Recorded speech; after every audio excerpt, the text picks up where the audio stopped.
ఈరోజు నేను తెలంగాణ సైడ్ వాళ్ళది ఎంగేజ్మెంట్కి అయితే వెళ్తున్నానండి. అందుకోసం అనేసి పింక్ కలర్ శారీ సెలెక్ట్ చేసుకున్నాను. శారీ అంతా సెల్ఫ్ కలరే అండి, సింగిల్ కలరే, అంతా పింక్ కలరే అండి. అందుకని చెప్పేసి ఆపోజిట్గా బ్లౌజ్ బ్లూ కలర్ తీసుకొని బ్లూ కలర్ మీద పింక్ వచ్చేలాగా మగ్గం వర్క్ చేయించామండి, పింక్ బాగా హైలైట్ అయ్యేలాగా. నెక్స్ట్ జ్యువెలరీ వచ్చేసి 5 బీడ్స్ చైన్ తీసుకున్నానండి నేను. ఇప్పుడు ఈ చైన్ బాగా ట్రెండ్ అవుతుంది ఇన్స్టా. ఇదైతే గోల్డ్లోనే చేయించుకున్నామండి.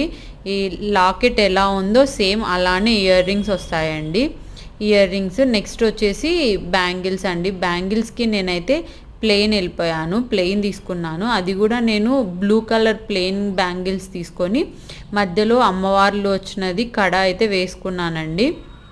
చూడండి ఎంత బాగుందో, సింపుల్గా చాలా బాగా అనిపించింది నాకు. ఇంకొక కడ కూడా ఉందండి నా దగ్గర, అది కూడా చూసాను నేను. అది మరీ సింపుల్గా అయిపోయింది అనిపించింది నాకు. అందుకని చెప్పేసి అది వద్దులే అని చెప్పి నేను ఈ కడానే అయితే వేసుకున్నానండి. ఇంకా నెక్స్ట్ మీకు ఈ కడ నచ్చిందో ఆ కడ నచ్చిందో నాకైతే తప్పకుండా కమెంట్ చేసి చెప్పండి. ఇంకా మేమైతే ఎంగేజ్మెంట్కి అయితే స్టార్ట్ అయిపోతున్నామండి. మీరు మటుకు సబ్స్క్రైబ్ చేసుకోవడం అయితే మర్చిపోకండి.